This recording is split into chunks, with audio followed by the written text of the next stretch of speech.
டயா booster சுகரை control பண்ணும், உங்க ஆரோக்கியத்தை மீட்டு தரும். சர்க்கரையை கட்டுப்படுத்துறதுக்கான எளிமையான வழிமுறை, இயற்கையான வழிமுறை. அனைத்து மருந்து கடைகளிலும் கிடைக்கும்.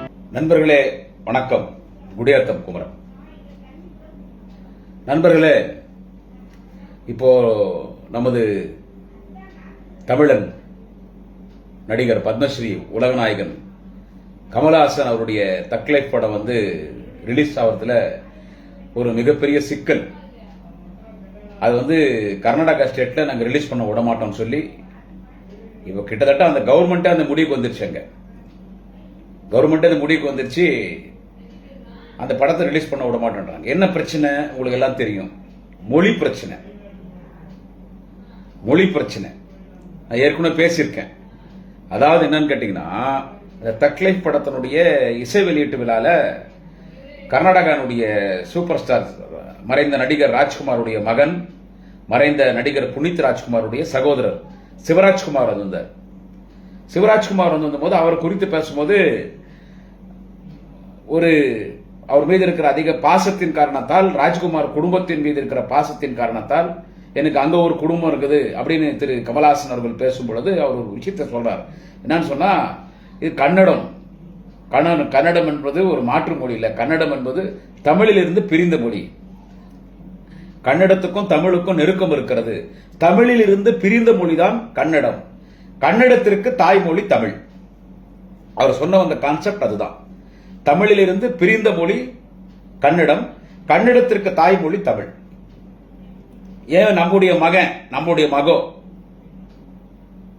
கன்னடம் தமிழ் வேற இல்ல. நம்ம சகோதரன், நம்ம வீட்டு புள்ள, நம்ம தமிழ்ல இருந்து பிரிந்த மொழி தானே கன்னடம். எனவே கன்னடத்துக்கும் தாய்மொழி தமிழ் தான். அந்த கான்செப்ட சொன்னார். தமிழிலிருந்து பிரிந்த மொழி கன்னடம் என்று சொல்லிய காரணத்தால் கன்னட மொழியை கொச்சைப்படுத்தவில்லை. எந்த இடத்திலும் கன்னட மொழியை கொச்சைப்படுத்தவில்லை. கன்னட மொழியை குறைத்து மதிப்பிடவில்லை. உலகத்திலேயே மூத்த மொழி எதுன்னு கேட்டா தமிழ் மொழி. இதுதான் உண்மை. நம்மளாம் தமிழர்கள் என்கின்ற காரணத்தால் தமிழை மிகைப்பிடித்து பேச வேண்டும் என்கின்ற அவசியம் இல்லை. இது வரலாறு. உலக நாடு அறிஞர்கள் எல்லாம் 500-600 வருஷத்துக்கு முன்னாலே சொல்லிட்டான், உலகத்திலே பழமை வாய்ந்த மொழி எது என்று கேட்டால் தமிழ் தான். இப்போ கண்ணுக்கு எதிர் கீழடி 3000-4000 வருஷம் வரலாறு அதுவே சொல்லுது. அதுக்கு முன்னால தொல்காப்பியம், அகத்தியர் எங்கேயோ போகுது. 20,000, 30,000, 40,000 வருஷம் வரைக்கும் நம்ம கிட்ட ஆதார் இருக்குது. அதுக்கு முன்னால் எப்போன்னு தெரியல. மனிதன் பேச தொடங்கினானே ஒரு மொழிகளில், அதில் தமிழும் ஒரு மொழி என்று சொல்லுகிறார். எனவே அது லட்ச ஆண்டா கூட இருக்கலாம். அவ்வளவு பழமை வாய்ந்த மொழி தமிழ் மொழி. எனவே தமிழ் மொழியில் தான் பல மொழிகள் பிரிந்து இருக்கிறது. இன்றைக்கு கூட ஆப்பிரிக்கா நாடுகளிலே ஆதிவாசிகள் வாழ்றாங்க இல்ல, அதுல தமிழை கலந்து ஒரு சிலர் பேசுறாங்க. ஆப்பிரிக்காவில் வாழ்ற ஆதிவாசிங்க ஒரு சிலர் தமிழ் வாட வீசுது. நம்ம இந்த டிஸ்கவரி சேனல்ல, யூடியூப்ல எல்லாம் பார்ப்பேன். சோ உலகம் முழுவதும் தமிழன் வாழ்ந்திருக்கிறான். சேரன், சோழன், பாண்டியன் உலகம் முழுவதும் ஆட்சி செய்திருக்கிறார்கள். இங்க ரோமாபுரிக்கு எங்கெங்கயோ போய் ஆட்சி பண்ணியிருக்காங்க. தமிழ் அவ்வளவு பழமை வாய்ந்த மொழி. அது ஏன் கர்நாடகா ஏத்துக்க மாட்டேன்றீங்க? இது ஏத்துக்கிறதுல உங்களுக்கு என்ன ஒரு பிரஸ்டீஜ் இஷ்யூ? அதை அவர் கமலஹாசன் சொன்னார்.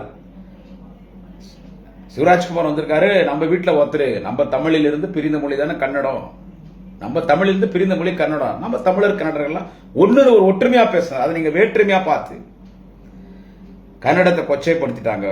எப்படி தமிழ்ல இருந்து நாங்க பிரிந்தோமா, எங்களுக்கு வரலாறு இருக்குது. வரலாறு இருக்குது, இல்லைன்னு சொல்ல வரல. கன்னடாக்கு வரலாறு இருக்குது. ஒரு வரலாற்று சிறப்பு மிக்க மொழிதான் கன்னடா கூட. ஆனா இப்போ இந்த பிரச்சனை தமிழா கன்னடான்னு வந்துட்டுனால இதை பேச வேண்டிய சூழ்நிலை. பழமை வாய்ந்த மொழி எதுன்னு கேட்டா உலகத்திலேயே தமிழ் தாங்க பழமை வாய்ந்த மொழி. பத்மஸ்ரீ உலகநாயகன் கமலஹாசன் சார் சொன்னது கரெக்டுங்க. தமிழிலிருந்து பிரிந்து தாங்க கன்னடம், தமிழிலிருந்து பிரிந்து தாங்க மலையாளம், தமிழிலிருந்து பிரிந்து தாங்க தெலுங்கு, தமிழிலிருந்து பிரிந்து தாங்க துளு. இவ்வளவு ஆதாரம் நம்ம கிட்ட. இன்னும் ஆதாரம் எத்தனை மொழி இருக்குதுன்னு தெரியல. இதை ஒரு பிரச்சனை பண்ணி அங்க அந்த ஸ்டேட்ல அங்க என்ன பிரச்சனை வரும்னு கேட்டா, இந்த மொழி பிரச்சனை, காவேரி பிரச்சனை. அவங்க பிரச்சனை நம்ம தமிழ்கார் தான். அவங்க என்ன வேணாலும் பேசுவாங்க. நம்ம எதனா பேசினா மட்டும் கொடி தூக்குவாங்க. அவங்க பெங்களூர்ல, கர்நாடகாவில், குறிப்பா அந்த பெங்களூர் சிட்டியில தான், பெங்களூர் சிட்டி, மாண்டியா, மைசூரு, ராமராஜ் நகரா இந்த மாதிரி இடத்துல இவங்களுக்கு என்னன்னு கேட்டீங்கன்னா, தமிழுக்கு எவ்வளோ வேணா கொச்சைப்படுத்துவாங்க. நம்ம எதுனா பேசிட்டா மட்டும் அங்கே இருக்கிற நம்ம தமிழ்கார் அடிப்பாங்க, இங்கேருந்து போங்கன்னுவாங்க. ஆனால் அவங்க என்ன வேணாலும் பேசுவாங்க. அங்கே ஒரு புறம்போக்கு ஒருத்தவங்க கண்டனம் போந்தேன், விருந்தாளி போந்தேன் ஒருத்தன், வாட்டாள் நாகராஜன், எச்ச பொறுக்கி நாய், எல்லாத்துக்கும் காரணம் அவன் தான். கன்னட அமைப்புகளில் அந்த வாட்டாள் நாகராஜ் அது ஃபியூஸ் போன அமைப்பு, அது அந்த கன்னட செலுவலி சங்கம். அங்கே பவர்ஃபுல் அமைப்பு எதுன்னு கேட்டால் கர்நாடகாவில் கன்னட வேதிக்கை ரட்சே, அது கொஞ்சம் பவர்ஃபுல்லாக இருக்கும். கிரண் செட்டி அந்த மாதிரிலாம் அங்கே நிறைய பேர் இருக்காங்க. அங்கே இவன் வந்து வாட்டாள் நாகராஜா பாரு, இவன் ஃபியூஸ் போன பொறுப்பு தடைக்கு வந்து அவனே எந்திரிச்சு நினைக்கணும். அவன் சும்மா அவன் டிவியில் அவனை காட்டுவாங்க, ஒரு சட்டியை தலையில கவுத்துக்கிற மாதிரி வருவான். வாட்டாள் நாகராஜன் ஒரு புறம்போக்கு பையன், பேவரிசி, ஒரு பேவரிசி. அவன் சின்னால்கா பச்சான். அவன் வாட்டாள் நாகராஜ் தான் இவ்வளோ வேலை பண்ணுறதுக்கு. அவன் என்ன வேணாலும் பேசுகிறான். அவன் என்ன பேசுகிறான், நம்முடைய தமிழ் நடிகர், நம்முடைய தமிழன், அவர் எல்லா மொழியும் நடிக்கிறார், ஆனால் அவர் தமிழன். கமலஹாசன் ஒரு தமிழன். அவரை குறித்து பேசும்போது, அவர் வந்து பேசும்போது கன்னட மொழியை கொச்சைப்படுத்திட்டாங்கன்னு சொல்றீங்க. அங்க இருக்கிறவங்க, பெங்களூர் இருக்கிறவங்க, கன்னட அமைப்புகள்லாம் கன்னட மொழியை, கன்னட இருக்கிற நடிகர்கள்லாம் கன்னடத்தை கொச்சைப்படுத்திட்டீங்க. ஒன்னும் கொச்சைப்படுத்தல. தமிழிலிருந்து பிரிந்த மொழி கன்னடம். எனவே தமிழுக்கு இருக்கிற வரலாறு கன்னடத்துக்கும் இருக்கிறது. எங்களுடைய பிள்ளை, எங்களுடைய சகோதரன் கன்னடம் தான் சொன்னோம். நம்ம வேற ஒன்றும் தப்பா பேசல. ஆனா இந்த வாட்டாள் நாகராஜ் பொறம்போப்பன் என்ன சொல்றான், கமலஹாசன் கொங்கான்றான். என்ன சொல்றான், கொங்கான்றான். கொங்கான்னா என்ன தெரியுமா, தமிழ்கார பெங்களூர்ல என்ன தெரியுமா சொல்லுவாங்க, கொங்கன் மக்களோன்னு வாங்க. நான் பெங்களூர்ல பிறந்தவன். பெங்களூர்ல பிறந்து 10th வரைக்கும் பெங்களூர்ல படிச்சவன். First language English, second language Kannada, third language Hindi நாங்க படிச்ச. கொங்கணன் மக்கள் என்ன தமிழ்கார கிண்டல் பண்றது. ஆந்திராக்கார பார்த்தா கொல்ட்டி அனுவான். அங்க இருக்கிற பெங்களூர் இருக்கிறவன் ஆந்திராக்கார பார்த்தா கொல்ட்டி அனுவான். நம்ம தமிழ்கார பார்த்தா கொங்கணன் மக்கள் அனுவான். இல்லைனாவே ஓகலே காட்பாடி என்னுவான். காட்பாடின்னு சொல்லுவான். ஏன்னா அவனுக்கு என்னத்துக்கு காட்பாடினா, இப்போதான் ட்ரெயின் அங்கங்க நிக்குது. அப்பெல்லாம் பெங்களூர்ல ட்ரெயின் எடுத்தா எங்க நிக்கணும், காட்பாடில தான் நிற்கும். அவன் காட்பாடி தான் தெரியும் அவனுக்கு. காட்பாடி தான் ஜங்ஷன். பெங்களூர்ல இருந்து ஒரு ட்ரெயின் கிளம்பிச்சுன்னா அது இந்த பக்கம் எப்படி ஆந்திராக்கு பக்கம் போனாலும் சரி, இப்படி நார்த் இந்தியா போனாலும் சரி, சென்னைக்கு போனாலும் எப்படி போனாலும் சென்னை தொடாம எங்கேயும் போக முடியாது. காட்பாடியில் ட்ரெயின் நிற்கும். அங்க இருக்கிற அந்த கன்னடக்காரெல்லாம் காட்பாடி பார்த்தா காட்பாடின்னு கிண்டல் பண்ணுவான். நம்மளை பார்த்தாலே காட்பாடி என்னுவான், கொங்கணன் மகனே அனுவான், கொங்கானுவான். அது ரொம்ப கீழ்த்தரமான தமிழ்காரர் ரொம்ப கொச்சைப்படுத்துற வார்த்தை கொங்கான்றது. அந்த பேவர்சி நாயி வக்காலோடையும் பார்த்தான் அவன். அந்த வாட்டாள் நாகராஜ் திரு கமலஹாசனை பார்த்து கொங்கான்றான். ஏண்டா அவன் கொங்கா, அப்ப அவன் கமலஹாசனை மட்டும் கொங்கான்னு சொல்ல, தமிழ்காரையும் அவன் ஈடுபடுத்தி பேசுறான். அது தப்பு இல்லையா? ஏன்னா உங்களுக்கு இங்க எந்த வேலை இல்லை, அதனால நீங்க தைரியமா பேசுறீங்க. ஏன்னா பெங்களூர்ல இருக்கிறதே 10 லட்சம் பேர், மோர் தேன் 10 lakhs பீப்புள்ஸ், மோர் தேன் 10 லட்சத்துக்கும் மேற்பட்ட தமிழர்கள் பெங்களூர்ல வாழ்ந்துட்டு இருக்காங்க. தெலுங்குக்காரர்கள் பெங்களூர்ல வாழ்ந்துட்டு இருக்காங்க. நார்த் இந்தியன்ஸ் பெங்களூர்ல இருக்காங்க. மலையாளத்துக்காரர் பெங்களூர் இருக்காங்க. பெங்களூர் இருக்கிறதே தமிழ்காரர் தான் அதிகமா. அதுக்கு அடுத்து தெலுங்கு, ரெட்டி, நாயுடுஸ், அதுக்கு அடுத்து நார்த் இந்தியன்ஸ். அங்க சொந்த வீடு இருக்கிறதே தமிழ்காருக்கும் தெலுங்காரர் தான் அதிகமா இருக்கிறதே. தமிழ்காரர் தான் இருக்கிற அத்தனை கட்டிடங்கள் பெங்களூர்ல கட்டினதை யாருன்னு கேட்டா நம்ம தமிழன் தான் கட்டினான். தமிழன் இல்லன்னா பெங்களூர் கிடையாது. இதே பெங்களூர்ல ஒரு தமிழன் மேயரா கூட இருந்தார். பெங்களூர்ல தமிழன் மேயரா இருந்திருக்காங்க. பல கவுன்சிலர்ஸ் அங்க கார்பரேட்டர்ஸ் சொல்லுவாங்க. இங்க கவுன்சிலர், இங்க மாநகராட்சி மன்ற உறுப்பினர் சொன்னா அங்க பெங்களூர்ல கார்பரேட்டர்ஸ் சொல்லுவாங்க. அங்க பலர் பாத்தீங்கன்னா அங்க தமிழர்கள் இருக்காங்க. ஆனா நம்மள அவன் கொச்சைப்படுத்துறான். அவன் என்ன வேணாலும் பண்ணுவான். நம்ம என்ன பண்ணாலும் உன்னை நம்மள அப்படியே அங்க இருக்கு. ஏன்னா நம்ம ஆட்கள் அங்க இருக்காங்க, அங்க போய் அவங்களை டிஸ்டர்ப் பண்ணுவான். வேற எதுவும் நான் வன்முறை தூண்டுற மாதிரி பேச நான் விரும்பல, எங்க தமிழ்நாட்டில் பேசுற மாதிரி. ஏன்னா அங்க நான் என்ன பெங்களூர்ல எல்லாருக்கும் தெரியும் ஓரளவுக்கு. அங்கேயும் நான் சோசியல் மீடியால என்ன ஓரளவுக்கு நானும் பிரபலமானவன் தான். ஒரு காவிரி பிரச்சனை வந்தா, இந்த முறை காவிரி பிரச்சனைக்கு என்ன வேலை பார்த்தோம் பாத்தீங்களா? தண்ணி குடுன்னு கேட்டோம். உங்ககிட்ட தண்ணி இருக்குது, உனக்கு மிச்சமான சாப்பாடு ஒண்ணு, இந்த உலகத்துல போருன்னு சொல்றது ஒண்ணு சாப்பாடு தான். போருன்னு அதே மாதிரிதான் தண்ணி. எவ்வளவு குடிக்க முடியும் அவ்வளவுதான் குடிக்க முடியும். மீதி நீ குடிச்சு போக நீ சேமிச்சு அதுக்கு மீதி இருக்கிற தண்ணி எனக்கு குடுன்னு தான் கேட்கறோம். ஒரு முறை அப்படிதான் கேட்கறோம். நீ சேமிச்சு வச்சுக்கிற தண்ணி அவுத்து விட்டுருன்னு சொல்ல. உனக்கு தண்ணி இருக்குது, இன்னும் எவ்வளவு வேணுமோ வச்சுக்கோ. போருமாயி மிச்சமுகிற தண்ணி மட்டும் எங்களுடைய விவசாயிகிட்ட கொஞ்சம் விடுதான் ஒரு முறையும் கேட்கறோம். அப்ப என்ன பண்றான் தமிழ்காரர், கலாட்டா பண்றது, தொத்துறது. 92 பயங்கரமா பண்ணான். இலங்கையில் எப்படி தமிழ் பெண்களை கற்பழிச்சாங்க, அந்த மாதிரி கொடுமைலாம் நடந்துச்சு 92 பெங்களூர்ல. அந்த மாதிரி கொடுமை. ஆனா திருப்பி அடிச்சா தாங்க மாட்டான் அவன். திருப்பி அடிச்சுட்டா தாங்க மாட்டான். ஆனா நம்ம அங்க பொழைக்கணும். அவன்லாம் அங்க இருக்கிறதுக்கு வீடு இல்லாம வாடகை வீட்டுல பிளாட்ஃபார்ம்ல இருக்கிறான். ஆனா நம்ம தமிழர்கள் அங்க சொந்த வீடு கட்டின்னு கஷ்டப்பட்டு அங்க போய் ஒரு குளத்து வேலைக்கு போய், கூலி வேலைக்கு போய், விவசாய நிலங்கள்ல கூலி விவசாய வேலைக்கு போய், கம்பெனிகள்ல வேலைக்கு, கார்மெண்ட்ஸ்ல வேலைக்கு, ரோடு போடுற வேலை, இப்படி பல வேலைக்கு போய் கஷ்டப்பட்டு சம்பாதிச்சு அங்க அந்த காலத்துல ஒரு 50-60 வருஷம் முன்னாடி அங்க இடத்த வாங்கி, இன்னைக்கெல்லாம் கோடிக்கணக்கில் போவோம், அந்த காலத்துல வீடு கட்டி செட்டில் ஆயிட்டாங்க. சோ அங்க போய் நம்ம அவன்கிட்ட சண்டை போட முடியாது. முதலமைச்சர் என்ன பண்ணா காவேரி இஷ்யூல பாத்தீங்கல்ல, முதலமைச்சரை பாடியில் எடுத்துன்னு போறது, வாடா போடான்னு பேசுறது, ஒருமையில பேசுறது, அவன் இஷ்டத்துக்கு பேசுறானா அவன் அந்த வட்டத்தை விட்டு வெளியே வர்றது இல்ல. மிஞ்சி போனா அவன் லாரியோ பஸ்ஸோ வருது, இங்க அதை நம்ம ஒன்றும் பண்றது இல்லை. பண்ணா முதலமைச்சர் அதை ஏத்துக்க மாட்டார். இப்ப இருக்க தலைவர் தளபதி அவர்களாக இருந்தாலும் சரி, அன்று முத்தமிழர் டாக்டர் கலைஞரா இருந்தாலும் சரி. ஆனா நம்ம எல்லாரும் அங்க போறோம், நமக்கு அங்க தொழில் இருக்குது, நமக்கு அங்க இடம் இருக்குது, நம்ம அங்க கோடிகள்ல முதலீடு பண்ணி வச்சுக்கிறோம். தமிழ்நாட்டில் இருக்கிற பல அரசியல்வாதிகளுக்கு சொத்து பெங்களூர்ல தான் இருக்குது. பல அரசியல்வாதிகள் பல ஆயிரம் கோடி கணக்கான சொத்து பெங்களூர்ல தான் இருக்குது. எல்லாம் அந்த காலத்துல பெங்களூர்ல வாங்கி போட்டாங்க. அங்க இருக்கிற எல்லா மொபைல் கம்பெனி, எல்லா காம்ப்ளெக்ஸ், எல்லா மால்ஸ் எல்லாம் தமிழ்கார் தான். தெரியுமா உங்களுக்கு? பெங்களூர்ல இருக்கிற எத்தனை மால்ஸ் பாத்தீங்கன்னா என்னப்பா யாரோ வெளிநாட்டுக்காரன்னு நினைப்பீங்க. இங்க தமிழ்நாட்டில் இருக்கிற வன்னியர், கவுண்டரு, தேவர், செட்டியாரு, நாயுடு, ரெட்டியாரு, பிள்ளைமாரு, யாதவா, நாடாரு, இங்க இருக்கிறவங்க தான் எல்லாம் அங்கெல்லாம் அவ்வளவு பெரிய பில்டிங் அப்படி கண்ணு கட்டு தூரத்துக்கும் உயரமா காம்ப்ளெக்ஸ் தெரியுது, அங்க உயரமா அங்க பெரிய அபார்ட்மெண்ட்ஸ் தெரியுதுன்னா இதெல்லாம் யாருன்னு கேட்டா அங்க இருக்கிற கன்னடக்காரது இல்ல, எல்லாம் இங்க இருக்கிற தமிழ்காரதுங்க, ரெட்டியாரு, நாயுடு, நம்மளுக்கு தான் இருக்கிறது எல்லாம் அங்க எல்லாமே. அதனால அவன்கிட்ட அங்க சண்டை போட அதான் அவன் என்ன பண்றான், அங்க இருந்துனே மிரட்டுறான். இப்ப அங்க படம் ரிலீஸ் ஆனா எந்த படம் ஓடுது தெரியுமா? பெங்களூர்ல தமிழ் படம் தான் ஓடுறது. அங்க அந்த தமிழ் படம் ஓடினா இந்த பொறம்ப பையன் கண்டனுக்கு வந்தவன் எச்சப்பொறி பரதேஷ் பையன் செருப்புல அடிக்கணும் அவனை, அந்த வாட்டாள் நாகராஜ். தமிழ் படம் ஒன்னா அங்க போய் கரெக்டா பண்ணுவான், தமிழ் படம் ஓடக்கூடாதுன்னுவான். ஆனா நீங்க வந்து தமிழ்நாடு இவ்வளவு ஈழ்வா நினைக்கிறீங்களே, தமிழ்நாடு இல்லைன்னா யாருமே கிடையாது. ஒரு நேரத்தில் சென்னை மாகாணம், சென்னை ராஜதானி, சென்னை, கர்நாடகா, கேரளா, ஆந்திரா இதெல்லாம் ஒன்னா இருந்துச்சு இல்ல. அப்ப சென்னை ராஜதானி, சென்னை தான் கேபிட்டல் சிட்டி எல்லாருக்குமே. நீங்க எதுக்குனாலும் சென்னைக்கு தான் வரணும், பெங்களூர்ல இருந்து, கர்நாடகால இருந்து. நீங்க ஒரு வெளிநாட்டுக்கு போனா கூட உங்களுக்கு அங்க வந்து டொமஸ்டிக் ஏர்போர்ட் தான் இருந்துச்சு, HA இல்ல. பெங்களூர் HA இல்ல, டொமஸ்டிக் ஏர்போர்ட். இப்ப தேவநல்லியில் இன்டர்நேஷனல் ஏர்போர்ட் வந்துச்சு, தேவநல்லியில் இப்ப இன்டர்நேஷனல் ஏர்போர்ட். அப்ப HA இல்ல, டொமஸ்டிக் மட்டும் தான். எங்க போனாலும் சென்னைக்கு தான் வந்தாகணும். சினிமா எடுக்கணும்னா சென்னைக்கு தான் வரணும், ஒரு டப்பிங்னா சென்னைக்கு தான் வரணும், ஸ்டுடியோனா சென்னைக்கு தான் வரணும். எல்லா தொழில்நுட்பம், சினிமாக்கு எல்லா தொழில்நுட்பம்னா கன்னட படம் சென்னைக்கு தான் வந்தாகணும், தெலுங்கு படம் சென்னைக்கு தான் வந்தாகணும், மலையாளம் படம் சென்னைக்கு வந்தாகணும். எது இருந்தாலும் சென்னை தான், எல்லாமே ஹெட் குவார்டர்ஸே சென்னை தான். அதனாலதான் எல்லா மொழிக்கும் தாய்மொழி தமிழ் மொழி நாங்க சொல்றோம். கன்னடம், தெலுங்கு, மலையாளம், துளு எல்லாத்துக்கும் தாய்மொழி தமிழ்னு ஏன் சொல்றோம்னா, தமிழ் இல்லைன்னா யாருமே இல்லை. இன்னைக்கு அந்த தமிழை வந்து நீங்க இவ்வளவு கொச்சைப்படுத்துறீங்க. அவர் என்ன பேசுறார் கமலஹாசன்? தமிழிலிருந்து பிரிந்த மொழி கன்னடம். கன்னடத்தை ஒன்றும் கொச்சைப்படுத்தி பேசலையே, கன்னடத்தை கொச்சைப்படுத்தி பேசினா தப்பு தான்.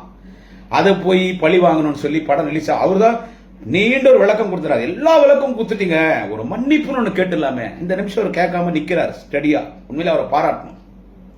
இந்த நிமிஷம் அண்ணா தப்பு பண்ணாம நான் ஏன் மன்னிப்பு கேட்கணும்? அப்ப நீ வந்து ஒரு தமிழனை வந்து மன்னிப்பு கேட்க வைக்கணும், அதுல நீ வந்து குளிர் காயணும். இதுல என்ன ஒரு வேடிக்கை கேட்டா, அவன் விடுங்க, அவன் கன்னடக்காரன். நான் கன்னடக்காரன் கூட நம்ம பேசக்கூடாது, நம்மளாம் ஒண்ணு திராவிட மொழிகள். சரி, அவன் கன்னட மொழி, நம்மள அவன் கேவலப்படுத்துறான். ஆனா எங்க தமிழ்நாட்டில இருந்துனே ஒரு சில கருப்பாடுகள் நம்மளை காட்டி கொடுத்தாங்க பாரு. அந்த CP ராதாகிருஷ்ணன் எப்படி இந்த கவர்னரா இருந்தவங்க, கவர்னரா இருக்கிறவங்க எல்லாம் பிஜேபி எல்லாம் லூசா, எல்லாம் மென்டலா, எல்லாம் கிறுக்குங்களா? அந்த CP ராதாகிருஷ்ணன் இருக்காரு, மரியாதைக்குரிய CP ராதாகிருஷ்ணன், மராட்டி மாநிலத்தினுடைய கவர்னரா இருக்காரு. அவரு ஏர்போர்ட்ல வந்துட்டு கமலஹாசன் தேவையில்லாதெல்லாம் பேசுவாரு. என்னத்துக்கு தேவையில்லாம தமிழ்ல இருந்து கன்னட மொழி வந்துச்சுன்னு பேசணும், அதெல்லாம் அப்படி எல்லாம் பேசுறது தப்பு, அவர் மன்னிப்பு கேட்கணும்னு சொல்றான். இருந்தாலும் இந்த பொம்பளை இது பாரு, இந்தி இசை சவுந்தரராஜன் அது ஒரு லூசு, அதுவும் கவர்னர் ஆச்சு இல்ல. கமலஹாசன் தேவையில்லாம ஏன் இதெல்லாம் பேசணும்? ஏன் கன்னட மொழியிலிருந்து தமிழ் மொழி வந்துச்சுன்னு பேசணும்? அது தமிழ் மொழியிலிருந்து ஏன் கன்னடம் வந்துச்சுன்னு பேசணும்? தப்பு, அப்படி பேசக்கூடாது. கமலஹாசன் மன்னிப்பு கேட்கணும்னு இந்த பொம்பளை சொல்லுங்க. பச்சை தமிழச்சி, ஒரு தமிழ் ஆர்வலர், ஒரு தமிழ் கவிஞர், ஒரு தமிழ் பேச்சாளர், ஒரு தமிழ் அறிஞர், குமரி ஆனந்தனுடைய பொண்ணு. பேரே தமிழ் இசை சவுந்தரராஜன். அதனாலதான் நாங்க இந்தி இசைன்னு மாத்திட்டோம். அந்த அம்மா சொல்றாங்க மன்னிப்பு கேட்க வேண்டியது, அப்படி பேசுறதெல்லாம் தப்பு, அப்படிலாம் பேசக்கூடாது. இவங்களெல்லாம் என்னங்க பண்றது? இந்த பிஜேபி கட்சிக்காரன அவங்க கூட போய் கை கோத்து நான் அவன்கிட்ட அடிமையாகிறார் எடப்பாடி. சரி விடு, பாவம் அவர் திருடி விட்டார், எல்லாம் ஜெயிலுக்கு போய் ஆகணும். அந்த கதையாம பேசுறது. இந்தி இசை சொல்லுதுங்க, தமிழ் இசை சவுந்தரராஜன் என்கின்ற இந்தி இசை சவுந்தரராஜன் கமல்ஹாசன் கன்னடக்காரர்கிட்ட மன்னிப்பு கேட்கணும். அந்த சிபி ராதாகிருஷ்ணன் கமல்ஹாசன் பேசுறது தப்பு இருந்தது. நான் சொல்றேன் கமல்ஹாசன் பேசுறது கரெக்ட். கமல்ஹாசன் பேசுறது கரெக்ட். பத்மஸ்ரீ கமல்ஹாசன் அவர்கள் பேசுறது கரெக்ட். அப்போ நம்ம படம் கர்நாடகாவில் ஓடாதா? அப்போ இந்த நடிகர் விஜய் நடிச்சுக்கிற படம் ஒன்று இதுல ஜனநாயகம், அந்த படம் பேரு ஜனநாயகம், இப்ப ரிலீஸ் ஆக போகுதுல்ல. அந்த படம் எடுத்து வந்து யாருன்னு கேட்டா பெங்களூர்கார், ஈசான கன்னடிகா. இப்போ நமக்கு கன்னடிகா தமிழ் என்ற வித்தியாசம் நமக்கு இல்ல. அவன் வேற்றுமை பார்த்து அவன் நம்மள வந்து மன்னிப்பு கேட்க வச்சு நம்மளை அசிங்கப்படுத்தணும்னு அவன் நினைக்கும் போது நம்ம அவன் ரூட்ல தான் போய் ஆகணும். For every action there is an equal and opposite reaction. அதான் நம்ம ஃபாலோ பண்ணி ஆகணும். இப்போ வந்து தக்லக் படம், கமல்ஹாசனோட படம் நாங்க பெங்களூர்ல கர்நாடகா ரீல்ஸ் ஆக விட மாட்டோம். அந்த கவர்மெண்டே சொல்லுது. ஏன்னா கவர்மெண்ட் நம்ம குறை சொல்றதுக்கு இல்ல. ஏன்னா அங்க இருக்கிற கன்னட அமைப்புகளோட ஒத்து போனாதான் அங்க ஆட்சி நடத்த முடியும். யார் ஆட்சிக்கு வந்தாலும் அவன் மொழி பிரச்சனை கொண்டு வந்துடும் போது எப்படி கவர்மெண்ட் இருந்து நமக்கு சப்போர்ட் பண்ணுவாங்க? அவன் கன்னட மக்களோட தான் சேர்ந்து அவங்க போய் ஆகணும், வேற வழி இல்லை. இப்போ இங்க ஒரு தமிழனுடைய படம், தக்லை படம், கமல்ஹாசனுடைய படம் பெங்களூர்ல கர்நாடகா ரிலீஸ் பண்ண மாட்டான்னு சொல்லிட்டே இல்ல. இப்போ ஒரு கன்னடக்காரர் எடுத்திருக்கிற படம் தான், பெங்களூர்காரர் எடுத்திருக்கிற படம் தான் ஜனநாயகனுடைய ப்ரொடியூசர். அந்த ஜனநாயக படம் அங்க கமல்ஹாசனுடைய தக்லை படம் வந்து கர்நாடகாவில் ரிலீஸ் இல்லைன்னா, அந்த படம் ரிலீஸ் பண்ணனா இங்க விஜய் நடிச்சிருக்க ஜனநாயக படம் தமிழ்நாட்டில் ஒரு தியேட்டர்ல ஓடக்கூடாது.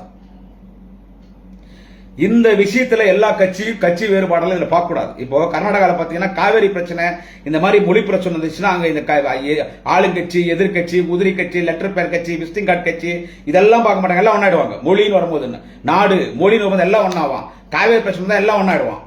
அந்த மாதிரி இந்த மொழி பிரச்சனை வந்திருக்கிறதுனால எல்லாரும் ஒன்னாகணும். இதுல அரசியல் பண்ணக்கூடாது. இதை பத்தி எல்லாம் எடப்பாடி ஒண்ணுமே தெரியாது. அவருக்கு எப்படியாவது தெரியும், கொள்ளடிக்கணும், ஜெயிலுக்கு போவோம், தன்னை பாதுகாக்கிறதுக்கு ஆட்சிக்கு வந்துடணும், ஜெயிலுக்கு போகக்கூடாது, அந்த சிந்தனையிலே அவர் போயிருக்கிறார். அவன் நம்ம மொழியை பேசுறாங்க. எங்க வாட்டாள் நகராஜ் கொங்கான்றாங்க கமல்ஹாசன. கொங்கான்னா என்ன தெரியுமா? காட்டான் அர்த்தம். கொங்கான்னா காட்டான். காட்டான்னா யாரா காட்டான்னா தமிழ்காரன் காட்டான்றான் வாட்டாள் நகராஜ். அந்த பொறுக்கி பையன் என்ன சொல்றது, எச்ச பொறுக்கி புறம்போக்கு பரதேசி ஒக்கால ஓலி, அந்த பிளட்டி பாஸ்டர்ட், அந்த பிம்பு அந்த வாட்டாள் நாகராஜ் கமல்ஹாசனை பார்த்து கொங்கான்றான். வாட்டாள் நாகராஜ் சூழேனன் மகா. அந்த வாட்டாள் நாகராஜ் நம்ம தமிழனை பார்த்து கொங்கான்றான், தமிழர்கள் காட்டான்றான். அவன் நம்மளை பார்த்து காட்டான்னு சொல்லிட்டான், நம்ம அவன்கிட்ட மன்னிப்பு கேட்கணுமா? இதெல்லாம் யோசிக்கணும். மன்னிப்பு கேட்கறது ஒரு நிமிஷம், அது அவர் எடுக்கிற முடிவு, நம்ம எது சொல்றதுக்கு இல்ல. இந்த நிமிஷம் ஸ்ட்ராங்கா இருக்கிறார். 15 கோடி ரூபாய் லாஸ் ஆகும்ன்றாங்க. படம் ரிலீஸ் ஆகும்னா 15 கோடி ரூபாய் லாஸ் ஆகும் அப்படின்னு சொல்றாங்க. இந்த நிமிஷம் வரைக்கும் அவர் மன்னிப்பு கேட்கல. ஆனா அதுக்கு ஒரு விளக்கத்தை, நீண்ட விளக்கத்தை கொடுத்திருக்காரு. அது நீதிபதி என்ன சொல்றாரு, இவ்வளவு விளக்கத்தை கொடுத்துட்டீங்களே, ஒரு வார்த்தை மன்னிப்பு கேட்டா பிரச்சனை முடிஞ்சு போமேன்றாங்க. சரி, கோர்ட்ல அப்படிதான் சொல்லுவாங்க. ஏன்னா ஒரு பிரச்சனை, ஒரு நாட்டுல 2 நாட்டுக்கு ஒரு மொழி பிரச்சனை வரக்கூடாது. அந்த பிரச்சனை வராம தடுக்கிறதுக்கு கோர்ட் நீதிபதிகள் அவங்க நடுநிலையாளர்கள். Judges are equal to God, court is a temple. So அவர் சொல்றது கரெக்டா. ஆனா இங்க நம்ம பிரஸ்டிஜ் என்ன ஆகுது, அவன் மொழி பிரச்சனையா கொண்டு வந்துட்டான். நம்ம அது யதார்த்தமா சொன்னோம், அவன் அது பிரச்சனையா கொண்டு வரான்.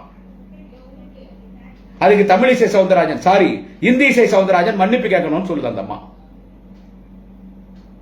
இந்த சோசியல் மீடியாவில் யங்ஸ்டர்ஸ் இதெல்லாம் கொஞ்சம் பார்க்கணும். நான் ஒண்ணு எங்க திமுக காரனா, தலைவர் தளபதியின் தொண்டனா, நாளைய தமிழக உதயநிதி ஸ்டாலினுடைய தொண்டனா நான் இங்க பேசல. ஒரு தமிழனா பேசுறேன். இந்த same time I born and brought up in Bangalore. I born and brought up in Bangalore. Still 10th standard I studied in Bangalore. I was in Bangalore. Still 1992, from 1975 to still 1992, my hometown was Bangalore. Proper Bangalore. ஆனா நான் கர்நாடகாவில் பிறந்து அங்க 10ஆம் வகுப்பு படித்திருந்தாலும் கூட தமிழ் வெறியனா வாழ்ந்தேன். ஸ்கூல்ல படிக்கும்போதே தமிழ்கார பசங்க கூட தான் சேர்ந்தேன், தமிழனா தான் இருந்தேன். அண்ணாமலை மாதிரி இங்கிருந்து பெங்களூர் போயிட்டு நான் கன்னடிகான்னு பேசினா பாருங்க, அங்க போய் அவன் அந்த மாதிரி நம்ம கிடையாது. அது உடம்புல ஊறி போனது தமிழ். திமுக அந்த பிளட் உடம்புல ஊறி போனது. இதெல்லாம் யோசிக்கணும் எல்லாரும். நான் ஏதோ சும்மா ஏதோ நேரடியில் பேசலைங்க. அங்கே எவ்வளோ பிரச்சனை நடந்துருக்குது. என்ன கேவலமாக பேசுகிறான் தெரியுமா? என்ன கேவலமாக பேசுகிறான் தெரியுமா? நான் நான் ஒரு நிமிஷம் கன்னಡத்தில் பேசுகிறேன். நான் ಮಾತ್ರ ಹೇಳ್ತೀನಿ. ಅಲ್ಲಿರೋ ಕನ್ನಡ ಚಳುವಳಿ ಸಂಘ, ಕನ್ನಡ ವೇದಿಕೆ ರಕ್ಷಣೆ, ಅಲ್ಲಿರೋ ಎಲ್ಲ ಕನ್ನಡ ಅಸೋಸಿಯೇಷನ್ಸ್ಗೆ ನಿಮ್ಗೆಲ್ಲ ನಮಸ್ಕಾರ. ನಿಮ್ಗೆಲ್ಲ ತುಂಬ ಮರ್ಯಾದೆ ಕೊಡ್ತೀನಿ. ಕನ್ನಡ ಭಾಷೆಗೆ ತುಂಬ ಮರ್ಯಾದೆ ಕೊಡ್ತೀನಿ. ಯಾಕಂದ್ರೆ ನಾವು ಹುಟ್ಟಿದ್ದು ಕನ್ನಡ ಮಣ್ಣಿನಲ್ಲಿ, ಕನ್ನಡ ಮಣ್ಣಿನ ಮಗನಾಗೆ ಇದ್ದೆ ಅಲ್ಲಿ. ನಾನು ಈಗಲೂ ಕನ್ನಡ ಮೇಲೆ ಅಭಿಮಾನ ಇದೆ. ನನ್ನ ಮಾತೃಭಾಷೆ ತಮಿಳ್ ಮೇಲೆ ಎಷ್ಟು ಮರ್ಯಾದೆ ಇದೆ, ಎಷ್ಟು ಅಭಿಮಾನ ಇದೆಯೋ ಅಷ್ಟೇ ಅಭಿಮಾನ ಕನ್ನಡ ಮೇಲಿದೆ. ಕನ್ನಡ ಮೇಲೆ ಮರ್ಯಾದೆ ಇದೆ. ಮೊದಲು ನಾನು ಅಂತ ಬರ್ತಿದ್ದು ಅಕ್ಷರ ಕನ್ನಡದಲ್ಲಿ. ಕನ್ನಡದ ಮೇಲೆ ಮರ್ಯಾದೆ ಇದೆ, ಅಭಿಮಾನ ಇದೆ. ಆದರೆ ನೀವು ನಮ್ಮ ತಮಿಳವ್ರನ್ನ ನೋಡ್ಬಿಟ್ಟು ಕೆಟ್ಟ ಮಾತಲ್ಲಿ ಬೈಯೋದು, ಆ ಬೇವರ್ಸಿನ ಮಗ, ಸೂಳೆನ ಮಗ, ಅವನು ಆ ವಾಟಾಳ್ ನಗರ ನಮ್ಮನ್ನ ನೋಡ್ಬಿಟ್ಟು ಕೊಂಗ ಅಂತಾನಲ್ಲ, ಇದು ಮಾತ್ರ ನೀವು ಹೇಳ್ಬೋದಾ? ನಾನು ನಿಮ್ಮನ್ನು ಕೇಳ್ತೀನಿ. ಏನು ಹೇಳಿದ್ರು ಕಮಲಾಸನ್ ಅವರು? ತಮಿಳಿಂದ ಹುಟ್ಟಿದ್ದು ಕನ್ನಡ ಅಂತ ಹೇಳಿದ್ರಿ. ತಮಿಳ್ ಭಾಷೆಯಿಂದ ಹುಟ್ಟಿದ್ದು ಕನ್ನಡ ಭಾಷೆ ಅಂದ್ರು. ತಮಿಳ್ ತಾಯಿ ಅಂದ್ರೆ ಕನ್ನಡ ಮಗಳು. ಯಾವಾಗಲೂ ಎಲ್ಲ ಭಾಷೆನೂ ನಾವು ತಾಯಿ ಅಂತಾನೆ ಹೇಳೋದು. ತಮಿಳ್ ತಾಯಿ, ಕನ್ನಡ ಮಾತೆ ಹಂಗೆ ಹೇಳೋದು ನಾವು. ಭಾರತ್ ಮಾತೆ. ತಮಿಳ್ ತಾಯಿ ಹೊಟ್ಟೆಯಲ್ಲಿ ಹುಟ್ಟಿದ್ದು, ಕನ್ನಡ ಒಂದು ಮಗು.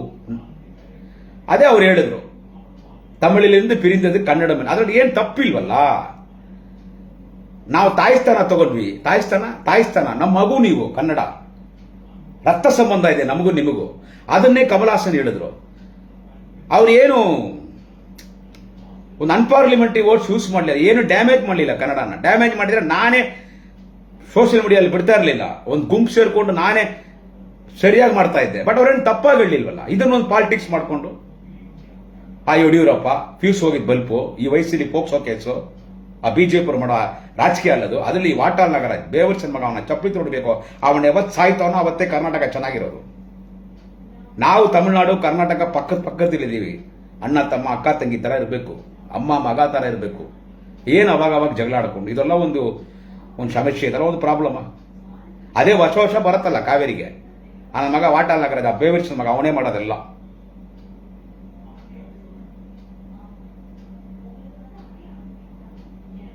ಇದರೆಲ್ಲ ಸ್ವಲ್ಪ ನೀವು ಯೋಚನೆ ಮಾಡಬೇಕು. ನೀವು ಮಾತ್ರ ಏನ್ ಬೇಕಾದ್ರೂ ಮಾತಾಡ್ಬೋದು. ತಮಿಳ್ನ ಏನ್ ಬೇಕಾದ್ರೂ ಮಾತಾಡ್ಬೋದು. ಕೊಂಗ ಅಂತಾನ ಯಾರಿ ಅವನ ಸೂಳೆ ನನ್ನ ಮಗ, ಆ ವಾಟಾಳ್ ನಗರಾಜ, ಅವನ ಅಮ್ಮನ್, ಅವನ ಅಕ್ಕನ್, ಅವನ ಅಜ್ಜಿ, ಆ ವಾಟಾಳ್ ನಗರಾಜು ನಮ್ಮ ತಮಿಳ್ನಾಡು ನೋಡ್ಬಿಟ್ಟು ಅವನ್ ಏನ್ ಹೇಳ್ತಾನೆ? ಕೊಂಗ ಅಂತಾನೆ. ನಿಮ್ಗೆಲ್ಲ ಗೊತ್ತಾ ಅವನ ಚರಿತ್ರೆ ಏನಂತ? ಫಸ್ಟ್ ಆಫ್ ಆಲ್ ಅವನೇ ಕನ್ನಡಿಗ ಅಲ್ಲ. Is mother tongue is Telugu. ಅವನ ಮಾತೃಭಾಷೆ ತೆಲುಗು. ನಿಮ್ಗೆ ಯಾರನ್ನ ಗೊತ್ತಾ ಇದು? ಅವ್ರ ಅಜ್ಜ, ಅವ್ರ ತಾತ ಎಲ್ಲ ಯಾರು ಗೊತ್ತಾ? ತೆಲುಗು. ಅವ್ರ ಪ್ರಾಪರ್, ಅವ್ರ ಆನ್ಸಿಸ್ಟರ್ಸ್ ಎಲ್ಲ ಆಂಧ್ರ. ನನಗೆ ಈ ಆಂಧ್ರ, ತಮಿಳ್ನಾಡು, ಕೇರಳ, ನಾರ್ತ್ ಇಂಡಿಯಾ ಆ ವ್ಯತ್ಯಾಸ ಎಲ್ಲ ಒಬ್ಬರೇ. ನಾವೆಲ್ಲ ವಿ ಆರ್ ಆಲ್ ಇಂಡಿಯನ್ಸ್. ಆದ್ರೆ ನೀವು ಆ ಪಾಲಿಟಿಕ್ಸ್ ಮಾಡ್ತಿರಲ್ಲ, ಕನ್ನಡ ತಮಿಳು ಅಂತ. ಆದ್ರೂ ನಿಮ್ಗೆ ತಮಿಳ್ನ ನೋಡಿದ್ರೆ ನಿಮ್ಗೆ ಏನೋ ಅಷ್ಟೊಂದು ಕಂಡಮ್. ನಿಮ್ಗೆ ನಮ್ಮನ್ನು ನೋಡಿದ್ರೆ ಅಷ್ಟೊಂದು ಕಂಡಮ್. ತಮಿಳ್ ನೋಡಿದ್ರೆ ತಮಿಳಿಗಿರೋ ಚರಿತ್ರೆ, ತಮಿಳ್ ಭಾಷೆಗೆ ಚರಿತ್ರೆ ಎಷ್ಟು ಗೊತ್ತಾ? 20 ವರ್ಷ, 30 ವರ್ಷ, 40 ವರ್ಷ ತನಕ ನಮ್ಮ ಹತ್ರ ಆಧಾರ ಇದೆ, ಎವಿಡೆನ್ಸ್ ಇದೆ ತಮಿಳ್ ಲ್ಯಾಂಗ್ವೇಜ್ಗೆ. 40 ವರ್ಷ, 40,000 ವರ್ಷ. ಕೀಲಡಿ, ನೀವು ಬರ್ತಿಲ್ಲ ದೇವಸ್ಥಾನಕ್ಕೆ, ಮಧುರೈ ರಾಮೇಶ್ವರಂ ಅಲ್ಲಿ ಕೀಲಡಿ, ಅದಕ್ಕೆ 4 ವರ್ಷ ಮುಂಚೆ, 4,000 ವರ್ಷ, ಬಿಫೋರ್ 4,000 ಇಯರ್ಸ್, 4,000 ಮುಂಚೆ, 4,000 ವರ್ಷಕ್ಕೆ ಮುಂಚೆ ಅಲ್ಲೇ ತಮಿಳರು ಬಾಡಿದ್ದಾರೆ. ಅದಕ್ಕಾன ಎವಿಡೆನ್ಸ್, ಆಧಾರ ಎಲ್ಲ ಸಿಗ್ತಾ ಇದೆ. ತುಲ್ಕಾಪ್ಯ ಅಂತ ಒಂದು ಕಾವ್ಯ, ಅದಕ್ಕೆ 6,000 ವರ್ಷ ಮುಂಚೆ, ಅದಕ್ಕೆ ಮುಂಚೆ ಅಗತ್ಯರು. ಆಫ್ರಿಕಾಲಿರೋ ಎಷ್ಟೋ ಆದಿವಾಸಿಗಳು ಅವ್ರು ಮಾತಾಡೋ ಆ ಕಾಡು ಭಾಷೆಯಲ್ಲಿ ತಮಿಳ್ ಮಿಕ್ಸ್ ಆಗ್ತಾ ಇದೆ. ಈ ಜಗತ್ತು, ಈ ಗ್ಲೋಬ್ ಫುಲ್ಲ ತಮಿಳ್ ಇದ್ದಿದೆ. ಅದಕ್ಕಿಂತ ತಮಿಳೇ ನಾವೇ ಗ್ರೇಟು, ನೀವಿಲ್ಲ ಅಂತ ಹೇಳಲಿಲ್ಲ. ತಮಿಳಿಗೆ ಏನ್ ಚರಿತ್ರೆ ಇದೆಯೋ ಆ ಚರಿತ್ರೆ ಕನ್ನಡಗೂ ಇದೆ. ಎಷ್ಟೋ ಕಾವ್ಯ ಕವನಗಳು ಕನ್ನಡದಲ್ಲಿ ಸರ್ವಜ್ಞರು ಎಷ್ಟೋ.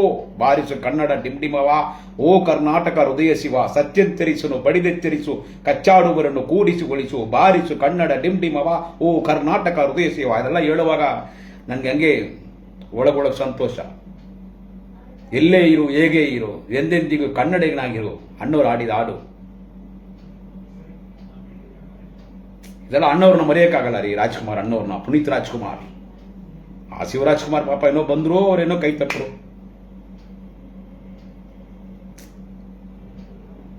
ಅವ್ರು ಕೈ ತಟ್ಬಿಟ್ರು. ಆಮೇಲೆ ಅವ್ರನ್ನ ಅಲ್ಲಿ ಪ್ರಾಬ್ಲಮ್ ಕ್ರಿಯೇಟ್ ಮಾಡಿ ಆಮೇಲೆ ಅವ್ರು ಅದಕ್ಕೆ ಎಕ್ಸ್ಪ್ಲನೇಷನ್ ಕೊಟ್ಬಿಟ್ರು. ಪಾಪ ಅವ್ರು ಹಂಗೆ ಮಾತಾಡೋಕ್ಕಾಗೋದು. ಅವ್ರಿಗೂ ಕನ್ನಡ ಮೇಲೆ ಅಭಿಮಾನ ಇದೆ. ರಾಜ್ಕುಮಾರ್ ಮಗ ಅವರು, ಅಣ್ಣವ್ರ ಮಗ, ಅವ್ರು ಕನ್ನಡ ಮೇಲೆ ಅಭಿಮಾನ ಇದೆ. ಅವ್ರು ತಮಿಳ್, ನನ್ನ ಮಾತೃಭಾಷೆ ತಮಿಳು. ಇವಾಗ ನಾನು ತಮಿಳ್ನಾಡು ಬಂದು ಸೆಟ್ಲ್ ಆಗ್ಬಿಟ್ಟೆ. ನನಗೆ ಇಲ್ಲಿ ತನಕ ನನಗೆ ಕನ್ನಡದ ಮೇಲೆ ಅಭಿಮಾನ ಇದೆ. ಇವಾಗ ಕೂಡ ನಾನು ಟಿವಿ ನೋಡಿದ್ರೆ ಕನ್ನಡ ಫಿಲ್ಮೇ ನೋಡೋದು. ಅಣ್ಣು Rajkumar film, Shankarnag film, tiger Prabhakar film, ನಾನು ವಿಷ್ಣುವರ್ಧನ್ ಫ್ಯಾನ್, ವಿಷ್ಣುವರ್ಧನ್ ಫಿಲಿಮು, ನಮ್ಮ ಪ್ರೇಮಲೋಕ ರವಿಚಂದ್ರನ್ ಫಿಲಿಮು, ದರ್ಶನ್, ಆ ಕಾಲದಲ್ಲಿ Kashinath comedy film, Dwaraki show, ದೊಡ್ಡಣ್ಣ ಕಾಮಿಡಿ, ಈ ತರ ಕೆಲವು ನಟ ಹೆಸರನ್ನ ಮರ್ತೋದೆ. ಆದ್ರೆ ಅಲ್ಲಿ ನೀವು ಒಂದೊಂದ್ಸಲ ನೀವು ಜಗಳ ನಡೆಯುವಾಗ ಅಲ್ಲಿ ತಮಿಳ್ನವ್ರನ್ನ ಬೈಯೋದು, ತಮಿಳ್ನಾಡು ಮುಖ್ಯಮಂತ್ರಿನ ಎತ್ಕೊಂಡೋಗಿ ಏನೋ ಎಣ ಎತ್ಕೊಂಡು ಹೋಗೋ ತರ ಎತ್ಕೊಂಡು ಹೋಗೋದು, ಮಾಲೆ ಹಾಕೋದು, ಚಪ್ಪಲಿ ಹಾರ ಹಾಕೋದು, ಕೆಟ್ಟ ಮಾತದ್ದು ಬೈಯೋದು, ಹೋಗೋ ಬಾರು ಅಂತ ಬೈಯೋದು. ಯಾವಾಗ ಕೊಡಗಿನಲ್ಲಿ ಕಾವೇರಿ ನೀರು ಅಂತ ಬಂತು, ಕಾವೇರಿ ನೀರು, ಅಲ್ಲಿ ಕಾವೇರಿ ತಾಯಿ ಆದಿ ಶಂಕರಾಚಾರ್ಯರು ಅವರೇ ಸೃಷ್ಟಿ ಮಾಡಿದ್ದು. ಕೊಲ್ಲೂರು ಮೂಕಾಂಬಿಗೆ ತಾಯಿಯೇ ಕಾವೇರಿ ನೀರಿಗೆ ಕಾರಣ. ಆದಿ ಶಂಕರಾಚಾರ್ಯರು ಅವರಲ್ಲಿ ಕುತ್ಕೊಂಡು ತಪಸ್ಸು ಮಾಡಿದ ಜಾಗದಲ್ಲೇ ಕಾವೇರಿ ಬಂತು, ಎಷ್ಟೋ 1000 ವರ್ಷಕ್ಕೆ ಮುಂಚೆ. ಅವಾಗಿಂದ ಈ ಕಾವೇರಿ ನೀರು ತಮಿಳುನಾಡಿಗೆ ಬರ್ತಾನೇ ಇದೆ. ಇವಾಗಿಲ್ಲ ಈ ಪ್ರಾಬ್ಲಮ್ಮು. ಇದು ಆಗ ಅಂದ್ರೆ ಏನಂತ ಕೇಳಿದ್ರೆ ಇವಾಗಲ್ಲ ಸರ್ ಈ ಪ್ರಾಬ್ಲಮ್ಮು. ಇದು ಅವಾಗ ಯಾವಾಗಲೂ ರಾಜರುಗಳೆಲ್ಲ ಇದ್ರಲ್ಲ, ಅವಾಗಿಂದ ಇದೆ. ಇಂಗ್ಲಿಷ್ನವರಿದ್ದಾಗಿಂದ ಅವಾಗ ತನಕ ಇದೆ. ಇದಕ್ಕೊಂದು ಸಾಲ್ವ್, ಇದಕ್ಕೆ ಏನಂತ ಕೇಳಿದ್ರೆ ಈ ಪ್ರಾಬ್ಲಮ್ ಸಾಲ್ವ್ ಆಗತ್ತಾ ಅಂತ ಕೇಳಿದ್ರೆ ಇದು ಬಂದ್ಬಿಟ್ಟು ಈರುಳ್ಳಿ ತರ, ಈರುಳ್ಳಿ ಸಿಪ್ಪೆ ಎತ್ತ ಏನಿರಲ್ಲ, ಎಲ್ಲ ಸಿಪ್ಪೆನೇ ಬರ್ತಾರೆ ಈರುಳ್ಳಿ ಹತ್ರ. ಇದು ಯಾವಾಗಲೂ ಇದ್ದಿದ್ದೆ. ನಾವು ಇದನ್ನ ಹಿಂಗೆ ಪಾಸ್ ಮಾಡ್ಕೊಂಡು ಹೋಗ್ತಾ ಇರ್ಬೇಕಷ್ಟೇ. ಒಂದೊಂದು ವರ್ಷನೂ ಬರುತ್ತಿದ್ದು. ಆಮೇಲೆ ನಾವೆಷ್ಟು ನೀರು ಕೇಳ್ತೀವೋ ಅದಕ್ಕಿಂತ ಜಾಸ್ತಿ ನೀರೇ ಕಾವೇರಿ ತಾಯಿ ನಮ್ಮ ಊರಿಗೆ ಬಂದ್ಬಿಡ್ತಾರೆ. ನಾವು ನಿಮ್ಮನ್ನ ನಂಬಿದೀವಿ ರೀ, ನಾವು ಕಾವೇರಿ ನೀರನ್ನ ನಂಬಿದೀವಿ ರೀ. ನೀವು ನೀರು ಕೊಟ್ಟರೆ ನೀರೇ ನಮಗೆ ಊಟ. ತುಂಬಾ ಮರ್ಯಾದೆ ಇದೆ ರೀ ಕನ್ನಡ ಮಣ್ಣು ಅಂದ್ರೆ ನಮ್ಗೆ ತುಂಬಾ ಮರ್ಯಾದೆ ಇದೆ ರೀ. ಕಾವೇರಿ ತಾಯಿ ರೀ, ನಮ್ ಎತ್ತು ತಾಯಿ ರೀ ಕಾವೇರಿ ತಾಯಿ. ನಮ್ಗೆ ಹೆಂಗೆ ಮದುವೆ ಕಾಮಾಕ್ಷಮ್ಮ, ಕಾಶಿ ವಿಶಾಲಾಕ್ಷಿ ಅಮ್ಮ, ಕಾಂಜಿಪುರದಲ್ಲಿ ನಮಗಲ್ಲಿ ಎಷ್ಟೊಂದು ದೇವರುಗಳಿದೆ. ಸಮಯಪುರಂ ಅಮ್ಮ ಇದ್ದಾರೆ. ಆ ದೇವರೇ ನಮಗೆ ಕಾವೇರಿ. ಅದನ್ನೆಲ್ಲ ಮನಸ್ಸಲ್ಲಿ ಇಟ್ಕೋಬೇಕು. ನನಗೆ ಅದೇ ಏನ್ ಮನ್ಸು ಕಷ್ಟ ಅಂದ್ರೆ ಈ ಲೈವ್ ಆಗ್ತಾ ಇರ್ಲಿಲ್ಲ. ನಾನು ನೋಡ್ತೀನಿ, ಬೆಳಗ್ಗೆಯಿಂದ ನೋಡ್ತಾ ಇದ್ದೀನಿ. ಏನ್ ತಮಿಳ್ನಾಡು ಅಷ್ಟು ಕೆಟ್ಟ ಭಾಷೆನಲ್ಲಿ, ಎಷ್ಟು ಕೆಟ್ಟ ಭಾಷೆನಲ್ಲಿ, ಏನ್ ಎಷ್ಟು ಕೆಟ್ಟ ಭಾಷೆ. ಆ ಬೇವರ್ಸಿನ ಮಗ ವಾಟಾಳ್ ನಾಗರಾಜು ಕಮಲಾಸನ್ ನೋಡ್ಬಿಟ್ಟು ಕೊಂಗ ಅಂತಾನೆ ಅವನ ಅಮ್ಮನ್. ತಮಿಳ್ನ ಕೊಂಗ ಅಂದ್ರೆ ಏನ್ ಗೊತ್ತಾ? ತಮಿಳ್ನಲ್ಲಿ ಕಾಟ ಅಂತಾರೆ. ಕೊಂಗ ಅಂದ್ರೆ ತಮಿಳ್ನಲ್ಲಿ ಕಾಟ ಅಂತಾರೆ. ನಾವೆಲ್ಲ ಕಾಟನ ಗುಗ್ಗು ಅಂತಾರಲ್ಲ, ಗುಗ್ಗು. ಅಲ್ಲಿ ಗುಗ್ಗು ಅಂತಾರೆ. ಅಲ್ಲಿ ಗುಗ್ಗು ಅಂತ ಹೇಳ್ಬಾರ್ದು. ಹಳ್ಳಿ ಇಲ್ಲ ಅಂದ್ರೆ ನಮ್ಗೆಲ್ಲ ಯಾರು ಊಟ ಕೊಡೋದು? ಆ ರೈತರು ಬೇಸಾಯ ಮಾಡಿ ಅವ್ರು ಎತ್ಕೊಂಡೋಗಿ ಕೈನೆತ್ಕೊಂಡೋಗಿ ಕೆಸರಲ್ಲಿ ಹಾಕಿದ್ರೆ ನಾವು ಬಾಯಲ್ಲಿ ಮೊಸರಿಡೋದು. ಅಣ್ಣೋ ರಾಜ್ಕುಮಾರ್ ಹೇಳಿದ್ದಾರೆ, ಕೈ ಕೆಸರಾದರೆ ಬಾಯಿ ಮೊಸರು ಅಂತ. ಗುಗ್ಗು ಅಂತಾನೆ ತಮಿಳ್ನವರಲ್ಲ, ಗುಗ್ಗು ಅಂತಾನೆ. ಅದನ್ನ ನೀವು ಮಾತ್ರ ಹೇಳ್ಬೋದು. ತಮಿಳು ನೋಡ್ಬಿಟ್ಟು ಗುಗ್ಗು ಅಂತ ನೀವು ಹೇಳ್ಬೋದು, ಕೊಂಗ ಅಂತ ನೀವು ಹೇಳ್ಬೋದು. ಆ ಡ್ರೈವರ್ಗಳು ಬರ್ತಾರೆ ಅಲ್ಲಿ ಗಾಡಿ ಓಡಿಸ್ಕೊಂಡು 70 ವಯಸ್ಸು 65 ವಯಸ್ಸು, ಅವ್ರನ್ನ ಹಾಕೊಂಡು ಹೊಡಿತೀರಾ ಕಾವೇರಿ ಇಷ್ಟು ಬರುವಾಗ? ಯಾಕಂದ್ರೆ ನಾನು ತಮಿಳ್ನವನಂತೆ. ಈ ತರ ಎಲ್ಲ ಇರ್ಬಾರ್ದ್ರಿ, ಈ ತರ ಎಲ್ಲ ಇರ್ಬಾರ್ದು. ಅದಕ್ಕೆ ನಾನು ಒಂದು ಹೇಳಲ್ಲ, ಕಮಲಾಸನ್ ಮಾತಾಡಿದ್ದು ಏನು ತಪ್ಪಿಲ್ಲ. 1000 ಸಲ ಹೇಳ್ತೀನಿ. ನನ್ನ ಹೆಸರು ಗುಡಿಯಾತ್ತಂ ಕುಮರನ್. ತಮಿಳ್ನಾಡಲ್ಲಿ ನನ್ನ ಎಲ್ಲರಿಗೂ ಗೊತ್ತು. DMK spokesperson Gudiyattam Kumaran. ದಯವಿಟ್ಟು ನಾನು ನಮ್ಮ ಅಣ್ಣ ತಮ್ಮ ಅಕ್ಕ ತಂಗಿ, ನಮ್ಮ ಅಮ್ಮ ನಮ್ಮ ಅಪ್ಪ ಕನ್ನಡಿಗರನ್ನ ಕೇಳ್ತೀನಿ. ಅದೇನೋ ಅವ್ರು ಮಾತಾಡ್ಕೊಂತಾರೆ. ತಮಿಳ್ನವ್ರನ್ನ ತುಂಬಾ ನೀವು ಡ್ಯಾಮೇಜ್ ಮಾಡೋದು, ಕೊಂಗ ಅಂತ ಹೇಳೋದು, ಗುಗ್ಗು ಅನ್ನೋದು, ಕೆಟ್ಟ ಮಾತಲ್ಲಿ ಬೈಯೋದು. ನಾನು ಯಾರನ್ನ ಬೈದಿದ್ದೀನ? ನಾನು ಬೈಯಲ್ಲ. ಆದ್ರೆ ಆ ಬೇವರ್ಸಿನ ಮಗ, ಸೂಳೆನ ಮಗ, ವಾಟಾಳ್ ನಗರನ್ನ ಮಾತ್ರ ಬೈತೀವಿ. ಅವ್ನ ಯಾರ ನೋಡಿದ್ರೆ ಅವನು ಅಕ್ಕ, ಅವನು ಆತ ಅವನ ಅಮ್ಮನ ಚಪ್ಪಳಿತ ನೋಡಿತೀನಿ ನಾನು ವಾಟಾಳಗರಂಜ ನೋಡಿದ್ರೆ. ಅವನೇ ಎಲ್ಲದಕ್ಕೂ ಕಾರಣ. ಕನ್ನಡ ವೇದಿಕೆ ದರ್ಶನ ಕೂಡ ಸ್ವಲ್ಪ ಡೀಸೆಂಟ್ ಆಗಿರ್ತಾರೆ. ಎಷ್ಟೋ ಕನ್ನಡ ಅಸೋಸಿಯೇಷನ್ಸ್ ಅಲ್ಲಿ ಇದೆ, ಎಲ್ಲ ಡೀಸೆಂಟ್ ಆಗಿರ್ತಾರೆ. ಸ್ವಲ್ಪ ಪ್ರಾಬ್ಲಮ್ನ ಸಾಲ್ವ್ ಮಾಡಕ್ ನೋಡ್ತಾರೆ. ಕನ್ನಡ ವೇದಿಕೆ ರಕ್ಷಕರೇ ಮತ್ತು ಇನ್ನಿರೋ ರಾಜಕೀಯ ಪಾರ್ಟಿಗಳೆಲ್ಲ ಕೂಡ ಸ್ವಲ್ಪ ಸಾಲ್ವ್ ಮಾಡ್ಕೊಂಡು ಹೋಗೋಣ, ಏನಕ್ಕೆ ಜಗಳ ಅಂತ. ಆದರೆ ಈ ಬೇವರ್ಸ್ ಮಗ ಅದ ನೋಡಿ, ಅವನು ಯಾವಾಗ ನೆಗದ್ ಬಿದ್ದು ಸಾಯ್ತಾನೋ ವಾಟಾ ನಾಗರಾಜು, ಆವತ್ತೇ ಕನ್ನಡ ಮಣ್ಣಿಗೆ ಒಳ್ಳೇದು ಬರೋದು, ಒಳ್ಳೆ ಕಾಲ ಆವತ್ತೇ. ತಮಿಳ್ನವ್ರಿಗೂ ಕನ್ನಡದವ್ರು ನಾವು ಒಗ್ಗಟ್ಟಾಗಿರ್ಬೋದು. ಆದರೆ ಆ ನನ್ನ ಮಗ ಸಾಯ್ಬೇಕು. ಆ ಭಗವಂತ ಕರ್ಕೋಬೇಕು ಅವನ್ನ. ಎಲ್ಲದಕ್ಕೂ ಅವನೇ ಮೈನ್ ರೀಸನ್. ತಮಿಳ್ ಪಿಕ್ಚರ್ ಓಡಕ್ ಬಿಡಲ್ಲ ಅಂತಾನೆ, ತಮಿಳ್ ಪಿಕ್ಚರ್ನ ಓಡಕ್ ಬಿಡಲ್ಲ ಅಂತಾನೆ, ಇಲ್ಲಿ ತಮಿಳ್ನವ್ರು ಇರ್ಕೂಡ್ದು ಅಂತಾನೆ. ನೀವು ಯಾಕೆ ಕನ್ನಡ ಆಕ್ಟರ್ಸ್ ತಮಿಳ್ನಲ್ಲಿ ಯಾಕೆ ಮಾಡ್ತೀರ ಅಂತ ಕೇಳ್ತಾನೆ. ಯಾಕೆ ಆಕ್ಟ್ ಮಾಡಿದ್ರೆ ಏನೋ, ಅದು ಒಂದು ಎಂಟರ್ಟೈನ್ಮೆಂಟ್ ರೀ, ಅದು ಅವ್ರಿಗೆ ಬಿಸ್ನೆಸ್ಸು, ಅವ್ರ ಎಂಟರ್ಟೈನ್ಮೆಂಟು. ಎಷ್ಟೋ ಪ್ರಕಾಶ್ ರಾಜ್ ಇದ್ದಾರೆ, ಅವರು ಆಕ್ಚುಲಿ ಅವ್ರು ಆ ಕಡೆ ಚಿಕ್ಕಮಂಗ್ಳೂರು, ಆ ಕಡೆ ಮಲ್ನಾಡ್ ಸೈಡ್ ಅವರೇ ಅವ್ರು ಕನ್ನಡಿಗಾನೆ. ಅವರು ಎಲ್ಲ ಲ್ಯಾಂಗ್ವೇಜಲ್ಲಿ ಮಾತಾಡ್ತಾರೆ. ಎಲ್ಲ ಲ್ಯಾಂಗ್ವೇಜ್ ತಮಿಳ್ನಲ್ಲಿ ಮಾಡ್ತಾರೆ, ಕನ್ನಡದಲ್ಲಿ ಮಾಡ್ತಾರೆ, ಹಿಂದಿನಲ್ಲಿ ಮಾಡ್ತಾರೆ, ತೆಲುಗಲ್ಲಿ ಮಾಡ್ತಾರೆ. ಅವ್ರು ನ್ಯಾಷನಲ್ ಆಕ್ಟರ್. ಅವರು ಯಾರು ಹೆಮ್ಮೆ ಅದು, ಒಂದು ಕನ್ನಡಿಗ ಇಷ್ಟೊಂದು ಭಾಷೆನಲ್ಲಿ ಚಲನಚಿತ್ರದಲ್ಲಿ ಆಕ್ಟ್ ಮಾಡ್ತಾರೆ ಅಂದ್ರೆ ಅದು ನಮ್ಮ ಕನ್ನಡಕ್ಕೆ ಹೆಮ್ಮೆ. ಅದು ಶಿವರಾಜ್ ಕುಮಾರ್ ಕೂಡ ಸೂಪರ್ ಸ್ಟಾರ್ ರಜನಿಕಾಂತ್ ಫಿಲಿಂನಲ್ಲಿ ಆಕ್ಟ್ ಮಾಡಿದ್ರು, ಒಳ್ಳೆ ಹೆಸರು ತಗೊಂಡ್ರು. ಏನೋ ಪಾಕಿಸ್ತಾನ ಅವ್ರು ನೋಡತಾರ ನೋಡ್ತೀರಾ ತಮಿಳ್ನವ್ರನ್ನ, ನೀವು ಏನೋ ಪಾಕಿಸ್ತಾನ ಅವ್ರು ನೋಡತಾರ ನೋಡ್ತೀರಾ ತಮಿಳ್ನವ್ರನ್ನ ನೋಡ್ಬಿಟ್ರೆ. ನೈವೇಲಿ ಲಿಗ್ನೈಟ್, ಆ ಲಿಗ್ನೈಟ್ನ ನೈವೇಲಿ ಲಿಗ್ನೈಟ್ನ ಆ ಸ್ಕೀಮ್ನ ತಂದಿದೆ ಯಾರು ಅಂತ ಕೇಳಿದ್ರೆ ನಮ್ಮ ಡಾಕ್ಟರ್ ಕಲಿಂಗರ್, ನಮ್ಮ ಅಧ್ಯಕ್ಷರು ಕಲಿಂಗರ್ ಇದ್ದಾರೆ. ಅಲ್ಲಿಂದನೇ ಕರೆಂಟ್ ಬರ್ತಾ ಇದೆ ಕರ್ನಾಟಕ ಬ್ಯಾಂಗ್ಳೂರ್ಗೆ. ಬರಲಿ, ನೀರು ಬಿಡಲ್ಲ ಅಂತ ಎಷ್ಟೋ ಗಲಾಟೆ ಆಗತ್ತೆ. ಯಾವಾಗಾದ್ರೂ ಅಲ್ಲಿ ಕರೆಂಟ್ ಕಟ್ ಮಾಡಿದೀವ ತಮಿಳ್ನಾಡಲ್ಲಿ? ಅದು ಬೇರೆ ಇದು ಬೇರೆ. ನಮಗೆ ಕನ್ನಡಿಗರು ಬೇಕು, ನಮಗೆ ಕರ್ನಾಟಕ ಸಹಾಯ ಬೇಕು. ನಮಗೆ ಗುಡಿಯಾತಂ, ಬೇಲೂರು, ಈ ಕಡೆ ಚೆನ್ನೈ, ನಮಗೆ ಬರೋ ತರಕಾರಿ ಎಲ್ಲ ಮುಲ್ಬಾಗ್ ತರಕಾರಿನೇ. ನಮಗೆ ಬರೋದೆಲ್ಲ ಮುಲ್ಬಾಗ್ ತರಕಾರಿನೇ. ಹಣ್ಣುಗಳು ಬರೋದೆಲ್ಲ ಮುಲ್ಬಾಗಿಂದ, ಮೆಜೆಸ್ಟಿಕ್ ಇಂದ. ಹೂ ನಮ್ಮ ಊರಲ್ಲಿ ಜಾತ್ರೆ ನಡೆದ್ರೆ ನಾವು ಚೆನ್ನೈಗೆ ಹೋಗಲ್ಲ ಹೂ ತರೋದಿಕ್ಕೆ, ಮೆಜೆಸ್ಟಿಕ್ ಬರ್ತೀವಿ, ಕ್ಯಾರ್ ಮಾರ್ಕೆಟ್ ಬರ್ತೀವಿ ಹೂ ತಗೊಂಡೋಗೋದಿಕ್ಕೆ. ಮದುವೆ ಅಂದ್ರೆ ಒಳ್ಳೆ ಪರ್ಚೇಸ್ ಮಾಡ್ಬೇಕಂದ್ರೆ ಬ್ಯಾಂಗ್ಳೂರ್ಗೆ ಬರೋದು. ವೀಕ್ ಡೇಸ್ ಏನೋ ಬರ್ತೀವಿ ಅಂದ್ರೆ ಬೆಂಗಳೂರಿಗೆ ಬರೋದು. ನಮ್ಮ ಕಡೆ ಹುಡುಗರು ಎಲ್ಲಾರು ಅಷ್ಟೇ. ನಮಗೆ ಒಂದು ಎಂಟರ್ಟೈನ್ಮೆಂಟ್, ನಮಗೆ ಸಿಂಗಪೂರ್ ತರ ಬ್ಯಾಂಗ್ಳೂರ್. ನಮಗೆ ನಾವು ಚೆನ್ನೈ ಕೂಡ ಹೋಗೋದಿಲ್ಲ, ಬ್ಯಾಂಗ್ಳೂರ್ಗೆ ಬರೋದು.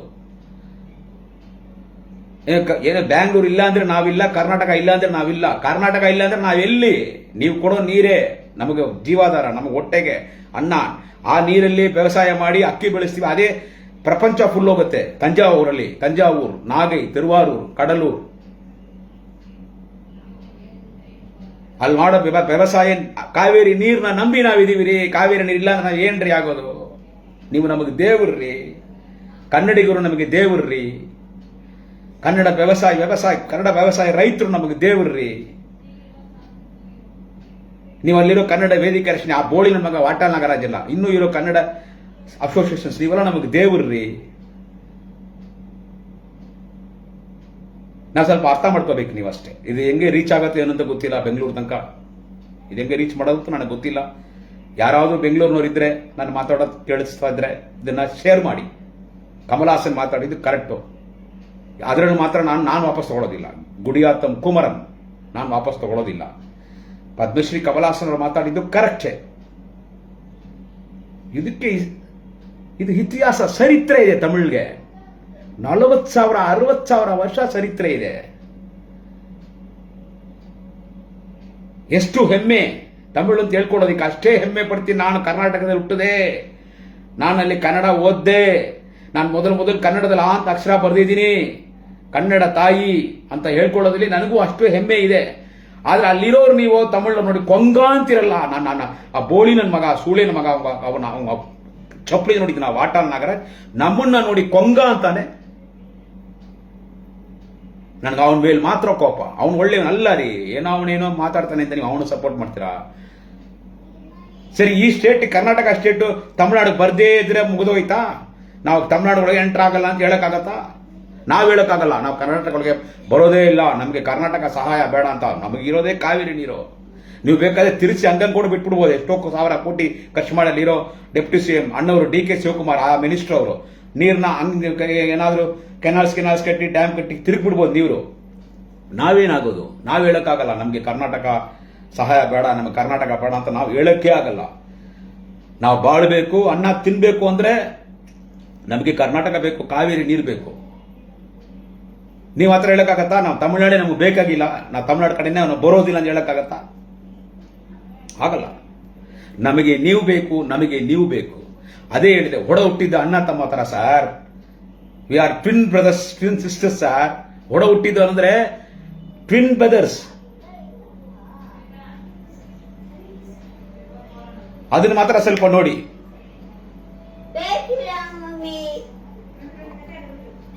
ಅದನ್ನ ಮಾತ್ರ ಸ್ವಲ್ಪ ನೀವು ನೋಡ್ಬೇಕು ಸರ್. ಎಷ್ಟು ಮಾತಾಡಿದ್ರೆ ಏನಿದೆ, ಏನೋ ಒಂದು ಮನ್ಸು ಬೆಳಗ್ಗೆಯಿಂದ ಸೋಷಿಯಲ್ ಮೀಡಿಯಾ ನೋಡಿದ್ರೆ ಎಷ್ಟೆಷ್ಟು ಕೆಟ್ಟ ಮಾತು, ಎಷ್ಟು ಕೆಟ್ಟ ಮಾತಲ್ಲಿ ಮಾತಾಡ್ತೀರಾ, ಎಷ್ಟೆಷ್ಟು ಕೆಟ್ಟ ಮಾತು ಮಾತಾಡ್ತೀರಾ. ಬೋಳಿ ನನ್ನ ಮಕ್ಕಳು ಅನ್ನೋದು, ಸೂಳೆ ನನ್ನ ಮಕ್ಕಳು ಅನ್ನೋದು, ಬೇವರ್ಸಿಗಳು ಅನ್ನೋದು, ಕೊಂಗ ಅನ್ನೋದು, ಹಳ್ಳಿ ಗುಗ್ಗು ಅನ್ನೋದು, ಕೊಚ್ಚಾಕ್ಬಿಡ್ತೀವಿ. ತಮಿಳ್ನಾಡು ಒಳಗೆ, ಕರ್ನಾಟಕ ಒಳಗೆ ತಮಿಳ್ನಾಡು ಗಾಡಿ ಹಿಂಗೆ ಬಂದ್ಬಿಡತ್ತೆ ನೋಡ್ತೀವಿ ಅಂದ್ರೆ, ತಮಿಳ್ ಫಿಲಿಮ್ ಹೆಂಗ್ ರಿಲೀಸ್ ಆಗ್ಬಿಡತ್ತೆ, ಕೊಂಗರು ಹೊಡೆದೋಡಿಸ್ತೀವಿ ತಮಿಳ್ನಾಡು ಅನ್ನೋದು. ಈ ತರ ಎಲ್ಲ ಮಾತಾಡೋದು, ಈ ತರ ಮಾತಾಡೋದು. ಅವ್ರು ಪಾಪ ಮುಖ್ಯಮಂತ್ರಿ ಸಿದ್ದರಾಮಯ್ಯ ಗೌಡ ಅವ್ರನ್ನ ನಾವೇನು ಹೇಳಿ, ನಮ್ಮ ಅಲಯನ್ಸ್ ಪಾರ್ಟಿನವರು ಇದ್ರು. ಅವ್ರು ಅಲ್ಲಿ ಕರ್ನಾಟಕದಲ್ಲಿ ಚೀಫ್ ಮಿನಿಸ್ಟರ್ ಅನ್ನುವಾಗ ಕನ್ನಡಿಗರು ಹಂಗೆ ಅವ್ರು ಹೆಂಗೋ ಅವ್ರು ಹೆಂಗಿರ್ತಾರೋ ಅವ್ರು ಹಂಗಿರ್ಬೇಕು, ಅವ್ರು ಹೇಳೋ ತರನೇ ಕೇಳಬೇಕು. ಅವ್ರು ನಮಗೆ ಸಪೋರ್ಟ್ ಮಾಡಕ್ ಆಗಲ್ಲ. Honourable Karnataka chief minister Siddaramaiah ಗೌಡರು ನಮಗೆ ಸಪೋರ್ಟ್ ಮಾಡಕ್ ಆಗಲ್ಲ. ಏನಕ್ಕಂದ್ರೆ ಅಲ್ಲಿ ಪವರ್ ಎಲ್ಲ ಕನ್ನಡ ಅಸೋಸಿಯೇಷನ್ಸೇ. ಅದೇ ತರ ಡೆಪ್ಟಿ ಸಿಎಂ ಅನ್ನೋರು ಡಿ ಕೆ ಶಿವಕುಮಾರ್ ತುಂಬಾ ಒಳ್ಳೆ ಮನುಷ್ಯ, ಅವ್ರು ನಮಗೆ ಸಪೋರ್ಟ್ ಮಾಡಕ್ ಆಗಲ್ಲ. ಯಾಕಂದ್ರೆ ಅಲ್ಲಿ ನೀವು ಹೇಳೋ ತರ ಕೇಳಬೇಕು. ಅವ್ರು ನಮಗೆ ಸಪೋರ್ಟ್ ಮಾಡಿಬಿಟ್ರೆ, ಓ ತಮಿಳಿಗೆ ಸಪೋರ್ಟ್ ಮಾಡ್ತೀಯಾ ನೀ, ಕನ್ನಡಿಗ ಇಲ್ಲ ಹಂಗೆ ಎತ್ಕೊಂತೀರಿ. ಇವಾಗ ಶಿವರಾಜ್ ಕುಮಾರ್ ಹತ್ರ ಅವ್ರ ಬಗ್ಗೆ ಮಾತಾಡ್ತಾರಲ್ಲ 2 ದಿವಸ, ಅವ್ರ ಪಾಪ ಏನೋ ಸ್ಟೇಟ್ಮೆಂಟ್ ಕೊಟ್ಟರು. ಅವ್ರು ಇರೋ ಸ್ಟೇಜ್ಗೆ ಅವ್ರು ಹಂಗೆ ಕೊಡಬೇಕು, ಅವ್ರು ಹಂಗೆ ಮಾತಾಡ್ಬೇಕು. ಅವ್ರು ಮಾತಾಡಿದ ತಪ್ಪಿಲ್ಲ, ಏನ್ ಮಾಡಕ್ಕಾಗತ್ತೆ. ಅವ್ರ ಅಣ್ಣವ್ರ ಮಗ ಕನ್ನಡ ಅಂತ ಹೇಳಿದ ತಕ್ಷಣ ಜ್ಞಾಪಕ ಬರೋದು ಅನ್ನೋ ರಾಜ್ಕುಮಾರ್. ಆ ಕನ್ನಡ ಸರ್, ವರ್ಷ ರಾಜ್ಯೋತ್ಸವ ನಾನು ಕನ್ನಡ ಬಾವುಟ ಹಾರಿಸ್ತೀನಿ ಸರ್. ಇವಾಗ್ಲೂ ನನ್ನ ಮನೆಯಲ್ಲಿ ತಮಿಳ್ನಾಡಲ್ಲಿ ಕಟ್ತೀನಿ, ಗೊತ್ತಾ ನಿಮಗೆ? ಕರ್ನಾಟಕದಲ್ಲಿ ಹುಟ್ಟಿದ್ದು, ಅಲ್ಲಿ ಮಾಡ್ತಾ ಇದ್ದೆ ಕನ್ನಡ ರಾಜ್ಯೋತ್ಸವ. ಬೇಂದ್ರೆ ನಗರ ಬನಶಂಕರಿಯಲ್ಲಿ ಇದ್ದೆ ನಾನು, ಕದ್ರೇನಹಳ್ಳಿ ಅಲ್ಲಿದ್ದೆ. ಈಗಲೂ ನನ್ನ ಹತ್ರ ಆವಾಗ ಬೆಂಗಳೂರು ಬರ್ತಾ ಇರ್ತೀನಿ. ಬರುವಾಗೆಲ್ಲ ನಾನು ಬ್ಯಾಂಗ್ಳೂರ್ ಒಳಗೆಲ್ಲ ಟೂರ್ ಬಂದ್ರೆ ನನ್ನ ಗಾಡಿಯಲ್ಲಿ DMK ಫ್ಲಾಗ್ ಇರುತ್ತೆ, ಜೊತೆಗೆ ಈ ಫ್ಲಾಗ್ ಕಟ್ತೀನಿ, ಕನ್ನಡ ರಾಜ್ಯೋತ್ಸವ ಫ್ಲಾಗು. ಯಾರಿಗೂ ನೋಡಿ ಭಯ ಪಟ್ಕೊಂಡಲ್ಲ. ನಮಗೊಂದು ಅಭಿಮಾನ,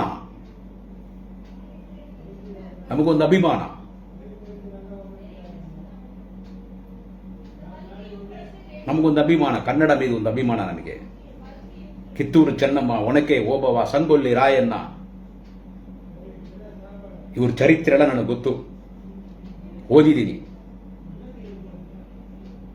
ಕನ್ನಡ ಮರ್ತೋಗ್ಬಾರ್ದು ಅಂತ ಅವಾಗ ನೆಟ್ಟಲ್ಲಿ ಕನ್ನಡ ಪೇಪರ್ ಎಲ್ಲ ನೋಡೋದು ನಾನು. ಬ್ಯಾಂಗ್ಳೂರ್ ಬಂದ್ಬಿಟ್ರೆ ಹಳೆ ಪೇಪರ್ ಎಲ್ಲ ತಗೊಂಡ್ಬರ್ತೀನಿ, ಕನ್ನಡ ಪೇಪರ್ ಎಲ್ಲ ಓದೋದಿಕ್ಕೆ. ಯಾಕಂದ್ರೆ 10ನೇ ಕ್ಲಾಸ್ ಕನ್ನಡ ಒಂದು ಲ್ಯಾಂಗ್ವೇಜ್ ಓದಿದ್ದೀನಿ. ಅದಕ್ಕೆ ದಯವಿಟ್ಟು ಈ ತರ ಬಂದು ತಮಿಳ್ನಾಡು ತುಂಬಾ ಕೊಚ್ಚೆ ತರ ಮಾತಾಡೋದು. ಆ ಸೂಳೆ ನನ್ನ ಮಗ ಅದನ್ನೆಲ್ಲ ವಾಟ ನಗರಾಜ, ಅವನ ಅಕ್ಕನ್ ಕೊಂಗ ಅಂತ ಅಂತಾರೆ. ಅವ್ನು ನಮ್ಮನ್ನ ಬೇವರ್ಸಿನ ಮಗ ಕೊಂಗ ಅಂತಾನೆ. ಅವನು ರಕ್ತ ವಾಂತಿ, ರಕ್ತ ಬೇದಿ ಬಿದ್ದು ಸಾಯ್ತಾನ ಅವನ. ನಮ್ಮನ್ನು ನೋಡಿ ಕೊಂಗ ಅಂತ ತಮಿಳ್ನವ್ರನ್ನ ನೋಡ್ಬಿಟ್ಟು.